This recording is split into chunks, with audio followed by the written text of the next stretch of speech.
नमस्कार, आप देख रहे हैं जोहार झारखंड। मैं हूं आपके साथ विभा उपाध्याय। और सबसे पहले बात देश भर में ओमिक्रॉन के बढ़ते खतरे की, जिसे देखते हुए सभी एयरपोर्ट पर सख्त जांच के निर्देश दिए गए हैं। और इसके बावजूद रांची एयरपोर्ट पर जांच को लेकर किस तरह की लापरवाही बढ़ती जा रही है, जरा इन तस्वीरों को देखिए। बिरसा मुंडा एयरपोर्ट पर सुबह 8 बजे बेंगलुरु से पहुंची फ्लाइट के यात्रियों की किसी तरह की कोई जांच नहीं की गई। जांच के नाम पर यहां पर सिर्फ स्टॉल्स बना जरूर दिए गए हैं, लेकिन कोई कर्मी यहां पर जांच को लेकर, कोई स्टाफ यहां पर जांच को लेकर एयरपोर्ट पर मौजूद नहीं था। एयरपोर्ट के बाहर मेडिकल टीम का कोई सदस्य तैनात नहीं था। यात्री बिना किसी जांच और सर्टिफिकेट को दिखाए बगैर ही बेधड़क एयरपोर्ट से बाहर निकल रहे थे। दरअसल नियम के अनुसार एयरपोर्ट पर बाहर से आने वाले यात्रियों को अपने 72 घंटे का आरटी-पीसीआर जांच रिपोर्ट या फिर अपनी डबल डोज वैक्सीन के सर्टिफिकेट को दिखाना जरूरी किया गया है। अगर ये दोनों सर्टिफिकेट नहीं है तो वैसी हालत में संबंधित यात्री की एयरपोर्ट पर ही आरटी-पीसीआर टेस्ट की जाती है। लेकिन स्वास्थ्य मंत्रालय के तमाम नियमों की यहां खुलेआम धज्जियां उड़ाई जा रही हैं। रांची एयरपोर्ट पर इसे लेकर कोई सावधानी, कोई सतर्कता नहीं दिखती। रांची एयरपोर्ट का जायजा लिया न्यूज़ 18 संवाददाता संजय कुमार सिन्हा ने। कोरोना का नया वेरिएंट ओमिक्रॉन दुनिया भर में तेजी से अपने पांव पसार रहा है। स्वास्थ्य मंत्रालय की ओर से सख्त निर्देश है कि जितने भी एयरपोर्ट हैं वहां जो जांच है उसकी सख्ती से की जाए। लेकिन रांची एयरपोर्ट पर इस समय सुबह के 8:10 हुए हैं। बेंगलोर से फ्लाइट पहुंची है, लेकिन जो भी यात्री यहां से बाहर निकल रहे हैं उनकी जांच करने वाला, उनके पास जो सर्टिफिकेट है उसे देखने वाला कोई नहीं है। आप देख सकते हैं हम लोग आए हैं। कौन सा सर्टिफिकेट है? हमारे पास हमारा कार्ड है, वोटर कार्ड, वैक्सीनेशन है, आईडी कार्ड है, सभी कुछ है, सब है। नहीं सर, एक्चुअली हम लोग को लेट हो रहा है प्लीज। आप देख रहे हैं कि यहाँ पर यात्री आए हैं, पहुंच रहे हैं, सीधे बाहर निकल रहे हैं। इनके पास जो सर्टिफिकेट है देखने वाला कोई नहीं है। बाकायदा यहाँ पर 2 मजिस्ट्रेट की तैनाती होती है। आप देख सकते हैं कि 2 मजिस्ट्रेट यहाँ बैठते हैं। यहाँ पर लिखा हुआ है please show your RT-PCR report. यहाँ पर एक डाला हुआ है, कोई सुबह के वक्त यहाँ मौजूद नहीं है। मेडिकल टीम भी यहाँ पर कोई नहीं है। टेबल पर आमतौर पर जिला प्रशासन की ओर से मेडिकल टीम की तैनाती यहाँ पर रहती है। कोई भी मेडिकल टीम नहीं है यहाँ पर। जो भी आपके पास सर्टिफिकेट है बिल्कुल है। तो किसी तरीके की जांच आपके यहाँ पर जो है, कोरोना का जो ओमिक्रॉन नया वेरिएंट है, खतरे की घंटी बजा रहा है, कोई जांच यहाँ पर नहीं? यहाँ पर तो कोई टेस्टिंग की सुविधा नहीं है। अंदर स्क्रीनिंग मौजूद थी, स्क्रीनिंग की गई है। ऐसा है ना कि हमारा टीम जो है वो सदर से आता है जी, ठीक है। और वहाँ पे जब सब स्टाफ आ जाते हैं तो लगभग 8-8:15 बजे वहाँ से बस चलती है, जो कि लगभग 8:30 बजे यहाँ आती है। फर्स्ट फ्लाइट हम लोगों का छूट जाता है। स्वास्थ्य टीम के यहाँ पर जो है जो सदस्य वो बता रहे हैं कि शिफ्ट की वजह से समस्या होती है। जो मेडिकल टीम है उन्हें एयरपोर्ट पहुंचने में परेशानी होती है।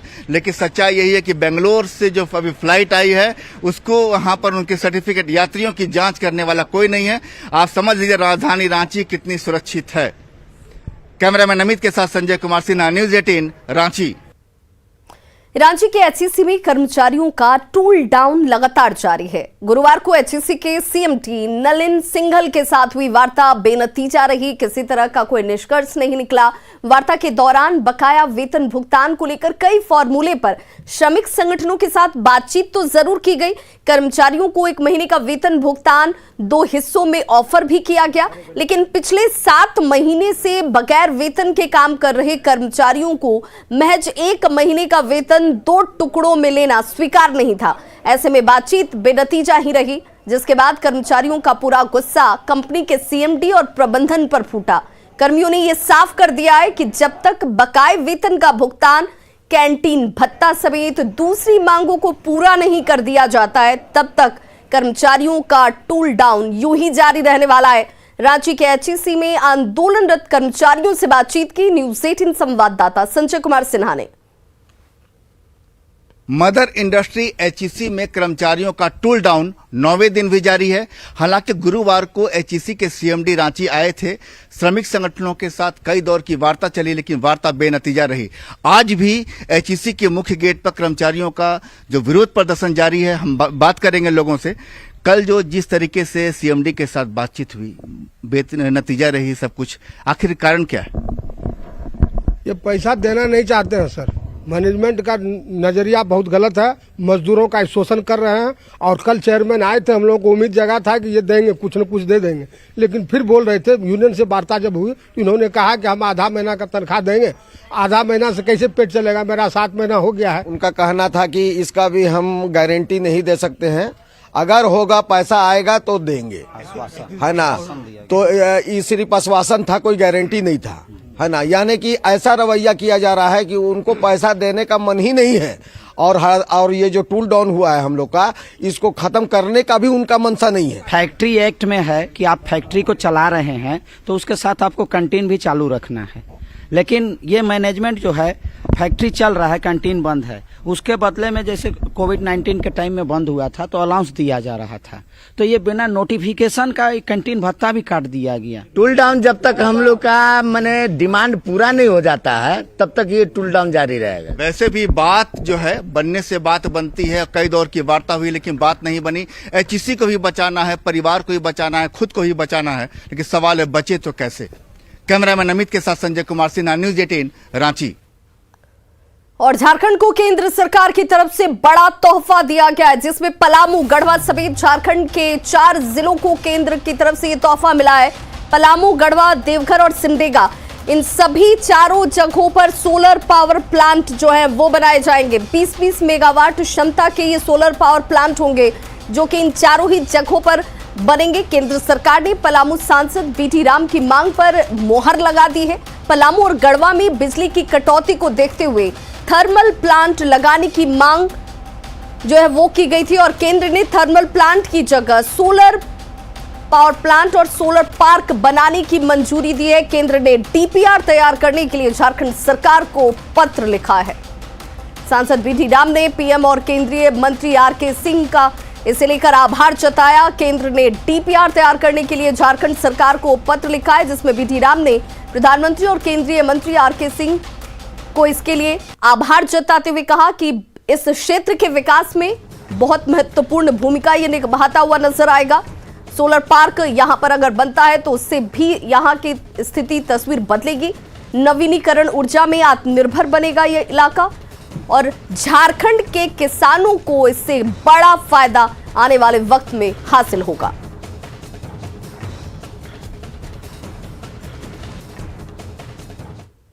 और अब बात हेमंत कैबिनेट की, जिस बैठक में 21 प्रस्तावों पर मोहर लगाई गई है। धान खरीद के लिए 1552 करोड़ रुपए का प्रावधान किया गया है। धान खरीद के लिए बैंक लोन की स्वीकृति दी गई है। बैंक ऑफ इंडिया और भारतीय स्टेट बैंक से 1552 करोड़ रुपए का ऋण लेने पर सहमति बनी है और इस बार 8 लाख मीट्रिक टन धान की खरीद का लक्ष्य रखा गया है। इसके लिए एमएसपी भी तय कर दी गई है और कैबिनेट की बैठक में राज्य के 183 ऐसे मदरसे हैं जिन मदरसों के अनुदान का रास्ता साफ हो गया है। कैबिनेट की बैठक में इसे लेकर भी सहमति बनी। साथ ही नियुक्ति नियमावली के तहत कई विभागों के संशोधन प्रस्ताव पर भी मोहर लगाई गई। ई पास के लिए अवधि का विस्तार कर दिया गया है। वहीं राज्य के कई जिलों में सड़क निर्माण को मंत्रिमंडल ने अपनी मंजूरी दी है। इंडिया एवं भारतीय स्टेट बैंक से क्रमशः 776 करोड़ एवं 776 करोड़ कुल 1552 करोड़ रुपए के ऋण लेने पर राज्य सरकार की गारंटी दिए जाने की ई कुबेर पेमेंट इंटीग्रेशन फ्रेमवर्क के तहत कोषागार के माध्यम से डीबीटी किए जाने वाले भुगतान हेतु national automated clearing house NACH payment mode लागू करने के संबंध में गढ़वा उत्पाद निरीक्षक और मेराल थाना की पुलिस ने संयुक्त रूप से अवैध शराब के खिलाफ छापेमारी अभियान चलाकर कुंभी गांव में एक अवैध रूप से शराब भट्टी चल रही थी, उसे ध्वस्त किया है। उत्पाद विभाग की इस कार्रवाई से शराब माफियाओं में हड़कंप मच गया। उत्पाद विभाग को सूचना मिली थी कि गांव में अवैध शराब का धंधा चल रहा है, जिसके बाद छापेमारी की गई और इसे नष्ट किया गया है। अवैध शराब के खिलाफ लगातार ये अभियान इस वक्त चलाए जाते हुए कुंभी गांव की ये तस्वीर, जहां पर पुलिस ने छापेमारी की और इस भट्टी को ध्वस्त किया गया।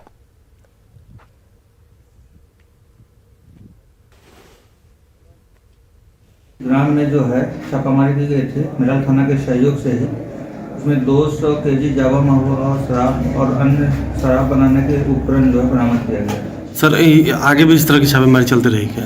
हाँ, अवैध शराब के विरुद्ध जो है नियमित रूप से लगातार छापामारी की जाती रहती है विभाग के द्वारा। पाकुड़ के हिरणपुर प्रखंड के तारापुर उत्क्रमित मध्य विद्यालय के बच्चे खदानों और क्रसिंग यूनिट से निकलने वाली धूल और मिट्टी से बेहद परेशान हैं। स्कूल से ही कुछ दूरी पर सुराइडी मौजा में क्रशर चलते हैं और क्रशर से उड़ने वाली धूल स्कूल तक पहुंचती है। ऐसे में बच्चों में सांस संबंधी दिक्कतें आ रही हैं। साथ ही क्रशर मशीन से होने वाले कंपन से स्कूल भवन में भी दरारें आ चुकी हैं। इस तस्वीर को आप देखकर समझ सकते हैं कि पास में चलने वाले क्रशर मशीन की वजह से स्कूल की भवन जो है वो दरारों की वजह से कमजोर हो चुकी है। बच्चों की पढ़ाई इससे बाधित होती है और सांस संबंधी समस्या भी अब बच्चों के अंदर इस धूल कण की वजह से आनी शुरू हो गई है। प्रदूषण फैल रहा है, हम लोगों को सांस लेने में परेशानी हो रही है, छत हिलता है, इसके कारण से हम लोग मतलब बीमारी फैल रही है, ढंग से पढ़ाई भी नहीं कर पा रहे हैं, बच्चा डर जाता है। हमारे यहाँ पर ड्रेसर भी होते हैं, जिसके कारण गाड़ी भी जाती है तो हम लोग को पढ़ाई डिस्टर्ब होता है। ड्रेसर में कुछ ब्लास्ट होता है, हम लोग स्कूल में वाइब्रेशन उसके कारण डिस्टर्ब होता है, बच्चा डर भी जाता है, छत को नुकसान होता है और पढ़ाई में भी डिस्टर्ब होता है। इस विषय में कहना है कि आपका क्रशर चलने के कारण, ब्लास्टिंग होने के कारण ये बिल्डिंग फट जाता है, दरार। लोहरदगा जिले में जल्द पर्यटन विभाग रिजॉर्ट बनाने वाला है। जी हां, गुमला लोहरदगा रोड पर बॉक्सी डीपा जंगल के इलाके का पर्यटन निदेशालय के निदेशक ने निरीक्षण किया है और देखिए निरीक्षण की ये तस्वीरें भी आप इस वक्त देख पा रहे हैं। यहां पर उन्होंने रिजॉर्ट को लेकर कई पहलुओं पर अवलोकन भी किया। यहां बनने वाला रिजॉर्ट इसलिए भी बेहद खास होगा क्योंकि नेतरहाट जाने के रास्ते में मुख्य सड़क पर ये अवस्थित है और इस वजह से यहाँ पर सैलानियों की अच्छी खासी संख्या मौजूद होती है। जल्द रिजॉर्ट का डीपीआर तैयार किया जाएगा और प्रस्तावित रिजॉर्ट में पर्यटक के ठहरने की व्यवस्था, conference hall, cafeteria, swimming pool, canteen, park समेत तमाम दूसरी सुविधाएं भी मौजूद होंगी। जो भी जिला प्रशासन को लगता है कि जिसके आलोक में हम लोग टूरिज्म को डेवलप कर सकते हैं, वो सारी प्रस्ताव हम लोग उनसे मांग रहे हैं। और जहाँ तक ये चूँकि नेतरहाट के मार्ग में है तो और भी जो भी ऐसे स्थल हैं जहाँ पे किसी भी प्रकार से डेवलपमेंट करने से लोगों का आवागमन हो सकता है, उस तरफ प्रयास करें। गुमला जिला के बसिया में जंगली हाथी के झुंड पहुंचने से पूरे इलाके में दहशत का माहौल हो गया है। इस झुंड में 28 हाथी हैं और हाथियों का झुंड सड़क पार कर जंगल की ओर जाता भी आपको दिख रहा होगा। और ये देखिए ये तस्वीर इस वक्त जो आप देख पा रहे हैं, झुंड में 4 हाथियों के बच्चे भी शामिल हैं। वन विभाग की टीम और स्थानीय ग्रामीण आराया और सुरकुडा जंगल से मसाल और पटाखे जलाकर हाथियों को भगाने की कोशिश करते हैं। हाथियों के दहशत से ग्रामीण रात भर जागने को मजबूर हैं।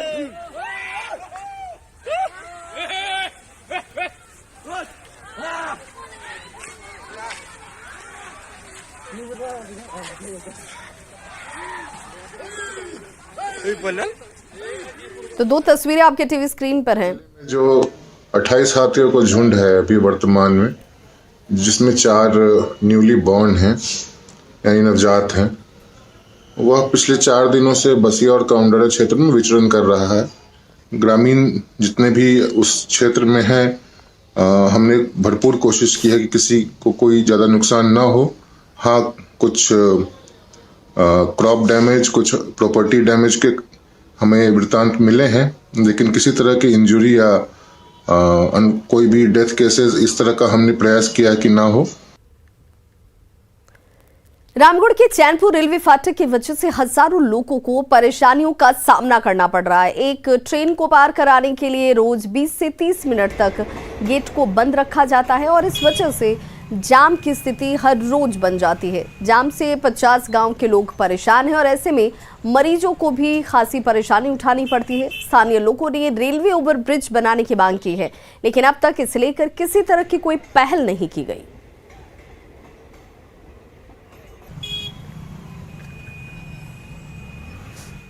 इसके चलते घंटों जाम लगी रहती है। यहाँ के बच्चों को आने जाने में, पढ़ाई करने में काफ़ी दिक्कत होती है। इस पेशेंट को अस्पताल जाने में दिक्कत होती है। यहाँ कितने पेशेंट मर भी जाते हैं और लगभग 50 गांवों का ये आना जाना का रास्ता है, मेन रोड है और परेशानी बहुत ज़्यादा, जितना भी यहाँ 2-3 साइडिंग है। झारखंड के जामताड़ा जिले में उपायुक्त की पहल पर जामताड़ा के सभी प्रखंड मुख्यालयों में बेकार पड़े भवन को सुंदरीकरण कर उसे बुजुर्ग क्लब का आकार दिया गया, जिसमें संबंधित प्रखंड क्षेत्र के सभी बुजुर्ग बैठकर आपस में अपना दुख दर्द बांटेंगे। यहां मनोरंजन और खेलने कूदने के साधन के साथ ही पुस्तक की भी व्यवस्था की जा रही है। इससे बुजुर्गों को अकेलेपन से मुक्ति मिलेगी। जामताड़ा के फतेहपुर बाजार स्थित कन्या मध्य विद्यालय में पहला बुजुर्गों के लिए क्लब का उद्घाटन समारोह आयोजित किया गया। को लगता है कि यहाँ के बुजुर्गों के दिन अब फिरने वाले हैं और यहाँ जिस हिसाब से बना है और जिस हिसाब से गार्डन फार्डन भी हम लोग सब बुजुर्गों से मिलकर लगाएंगे, इसको और भी चमन हम लोग को बनाना है। जामताड़ा जिला में 6 प्रखंड है, सभी में एल्डर्स क्लब बन रहा है, जो इस महीने के अंत तक सब जगह शुरू हो जाएगा। ये पहला एल्डर्स क्लब का उद्घाटन हुआ है फतेहपुर ब्लॉक में। इसमें यहाँ के लोकल सारे बुजुर्गों के लिए एंटरटेनमेंट की व्यवस्था है, कैरम है, इंडोर गेम्स है। नेशनल एजुकेशन पॉलिसी की जो नई शिक्षा नीति साल 2020 में बनी थी, उसको झारखंड प्रदेश में ग्राउंड पर लागू करने को लेकर 2 दिवसीय कार्यशाला का आयोजन किया गया, जिसमें उच्च शिक्षा अधिकारी सहित पूरे प्रदेश के यूनिवर्सिटी के वीसी और प्रिंसिपल्स शामिल हो रहे हैं। इस कार्यशाला का मकसद नेशनल एजुकेशन पॉलिसी को कैसे लागू करना है, इसे लेकर मंथन करना है और इसके लिए कई टीम का अलग अलग क्षेत्रों में गठन भी किया गया है।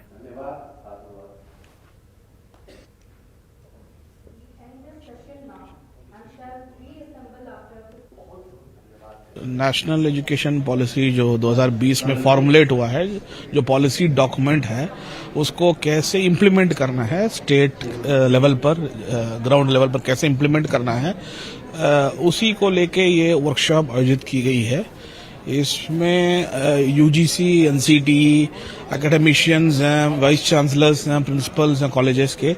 और आज प्रथम दिवस में हम vice chancellors, principals of colleges को निमंत्रित किया गया है कि नेशनल एजुकेशन पॉलिसी जो अभी है और उसके सामने, जैसे हमारे चीफ सेक्रेटरी महोदय भी बोल रहे थे कि पहली से लेके ये तीसरी एजुकेशन पॉलिसी, हर में इंटेंशन बहुत साफ होता है, परंतु इम्प्लीमेंटेशन में हो सकता है बैरियर्स हो जाते हैं, हिकअप्स होते हैं, बॉटलनेक्स होते हैं। देवघर में कोरोना वैक्सीनेशन अभियान जोरों पर है। स्वास्थ्य विभाग की टीम ग्रामीण इलाकों में जाकर लोगों को टीका दे रही है। खेत और खलिहानों में किसानों को टीका लगाया जा रहा है। देवघर के सिविल सर्जन सीके शाही ने बताया कि घर घर टीकाकरण अभियान काफी अच्छे तरीके से इस वक्त चल रहा है, जिस वजह से काफी लोगों का टीकाकरण अब तक किया जा चुका है।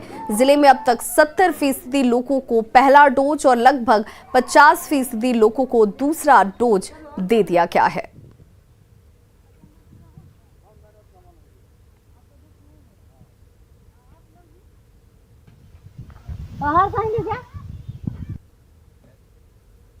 इस माध्यम है, ये कोविड का जो वेव आने की संभावना जो बार बार सुनते हैं आप लोग, तो इस वेव को रोकना है, नया म्यूटेंट वैरायटी को बार बार बनने से रोकना है।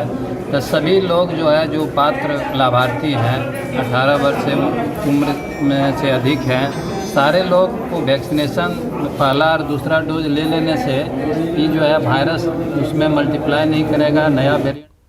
खबर रामगढ़ के मांडू प्रखंड से, जहां किसान मछली, बत्तख और कड़कनाथ मुर्गे का पालन कर अपनी किस्मत को संवार रहे हैं।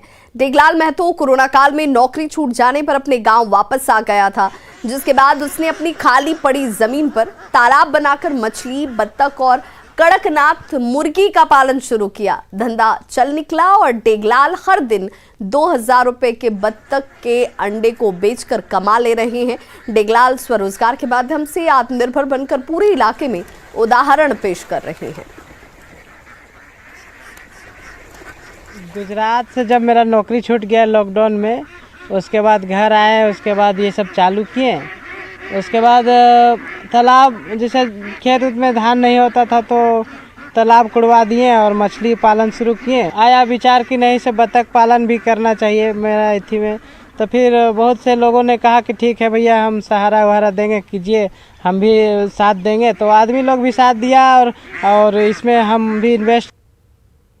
झारखंड की हेमंत सोरेन सरकार एक साथ कई मुद्दों पर फंसती हुई नजर आ रही है। बेरोजगार नौजवानों को रोजगार देने का मुद्दा हो या फिर स्थानीय और नियोजन नीति का मुद्दा, हेमंत सरकार का नजरिया साफ नहीं होने से आंदोलन की आवाज अब उठने लगी है।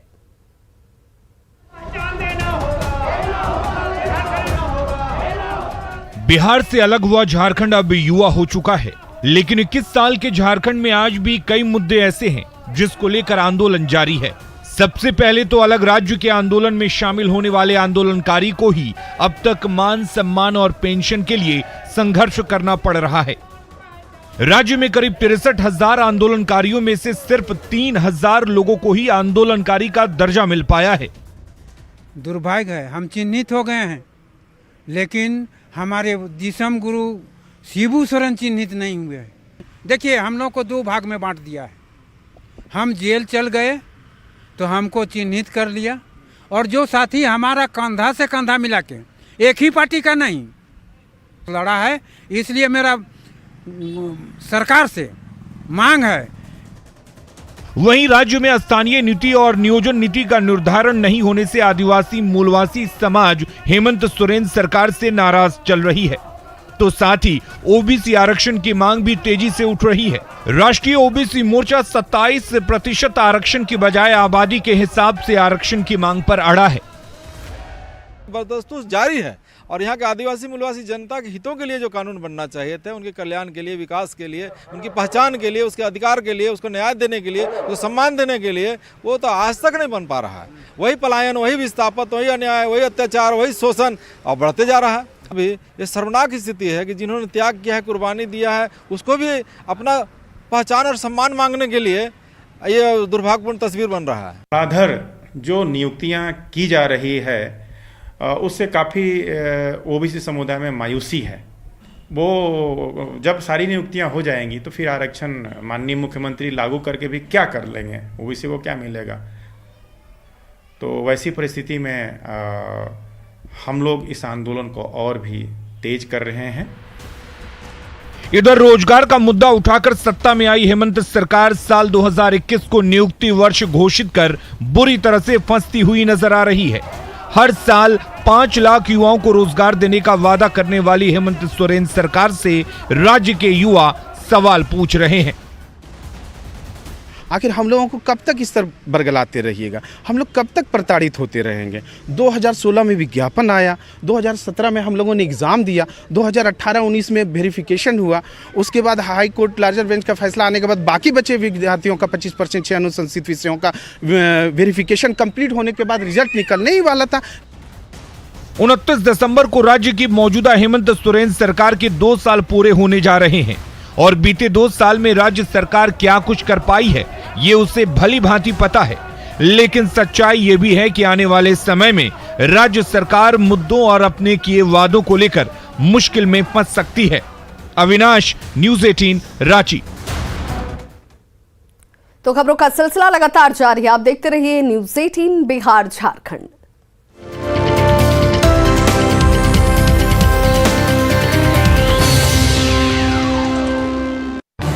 इस न्यूज हेडलाइंस के प्रायोजक